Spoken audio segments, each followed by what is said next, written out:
ಇತ್ತೀಚೆಗೆ ಮಾರುಕಟ್ಟೆಯಲ್ಲಿ ಕಳ್ಳರ ಕಾಟ ಸಿಕ್ಕಾಪಟ್ಟೆ ಜಾಸ್ತಿಯಾಗಿದೆ. ಜನರನ್ನ ಯಾಮಾರಿಸಿ ದುಡ್ಡು ಮಾಡಲು ದಿನಕ್ಕೊಂದು ಹೊಸ ದಾರಿ ಕಂಡುಹಿಡಿತಾರೆ.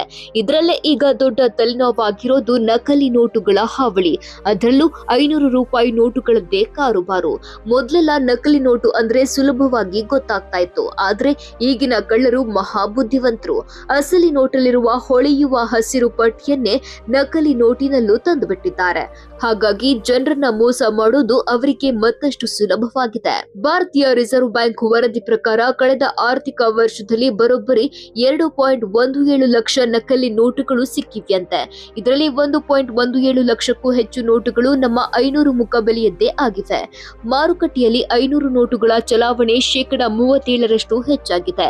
ಇದರ ಜೊತೆಗೆ ನಕಲಿ ನೋಟುಗಳ ಸಂಖ್ಯೆಯು ಅದೇ ವೇಗದಲ್ಲಿ ಏರ್ತಿರೋದು ನಿಜಕ್ಕೂ ಆತಂಕಕಾರಿ ವಿಷಯ. ನಮ್ಗೆಲ್ಲ ಎಟಿಎಂ ನಿಂದ ತಾನೇ ದುಡ್ಡು ಬರೋದು, ಅದರಲ್ಲಿ ನಕಲಿ ನೋಟು ಬರಲ್ಲ ಅಂತ ನಾವು ಅಂದ್ಕೊಂಡಿರ್ತೇವೆ. ಅದು ನಿಜವೇ, ಯಾಕಂದ್ರೆ ಬ್ಯಾಂಕುಗಳು ಎಟಿಎಂಗಳಲ್ಲಿ ನಕಲಿ ನೋಟು ತುಂಬಲು ಸಾಧ್ಯವೇ ಇಲ್ಲ.